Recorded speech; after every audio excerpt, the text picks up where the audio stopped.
I'm Jouni Taskinen, Professor of Aquatic Sciences from the University of Jyväskylä.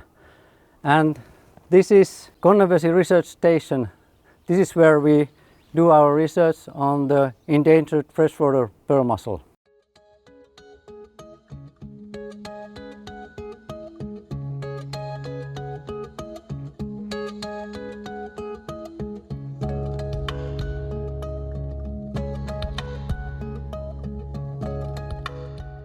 Margaritifera, to give the Latin name, is really fascinating species. It begins its life as a tiny larva and may live up to 200 years or even more. But the life cycle is fragile. First, we need to have Atlantic salmon or brown trout in the river as a suitable host for the pearl mussel. Then, when the Glockidia are fully developed and drop off from the fish host, they need to have very clean substrate, gravel or sand. And today, many of our rivers and watersheds are modified so that we are polluting the rivers with fine sediments.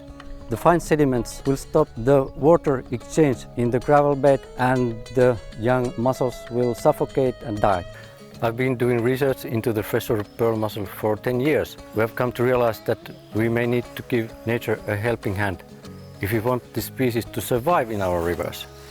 We have been attempting to breed the freshwater pearl mussels for 2 years now, and there has been a lot of surprises. We needed to bring the adult mussels to the laboratory first to feed them and to get them in a good condition in order to get the Glockidia. Here we have mussel food. We give them these marine microalgae. These two kind of different mixes, and I just will pour a little bit of both to this cup that I have actually put some markings on it so that I know how much to give to them. And we do this every day, 7 days in a week during the summer, and during the winter time when the mussels are not so active, we feed them 3 days in a week.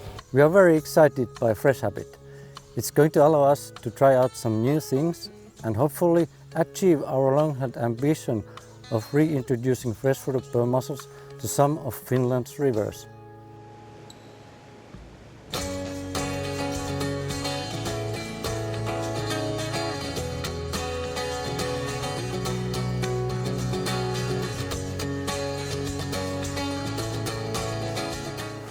I'm here at river Kiskonjoki to find out if the freshwater pearl mussel population is declining. And if it is, we may need to introduce captive breeding at Konnevesi Research Station. We are making a survey of the mussels here in river Kiskonjoki and also in river Karviajoki. We are investigating underwater the old known and also the potential living areas of the freshwater pearl mussel. And they are the rapids and also stream pools where trout and salmon species are living and migrating. And if we find any freshwater pearl mussels, we will also see if they are breeding. Today we found 5 river mussel species, but didn't find any freshwater pearl mussel. Does that mean that we need to reintroduce the species here?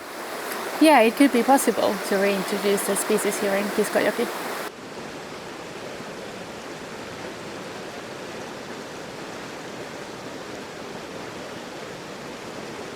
Hello, I'm Jouni Taskinen. Hey, Juha-Pekka vähän. So Juha-Pekka, how are you going to survey this river today? We are going to do an electric fishing survey. This is a harmless and quick way to collect fish in the running water, like rapids like this. What are the results of the survey, Juha-Pekka?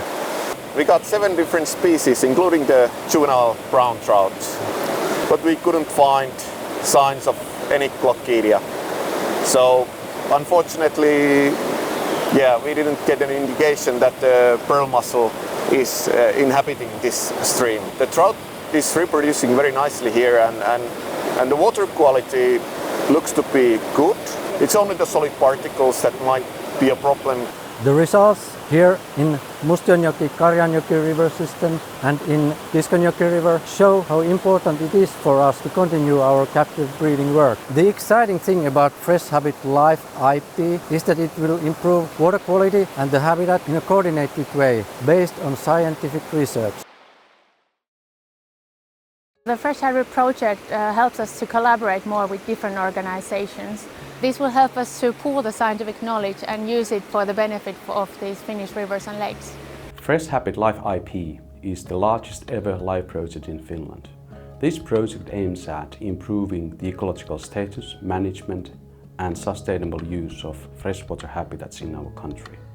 Usually the experts and scientists on agriculture, forestry and nature protection are working in their own silos, but in this project brings these experts together.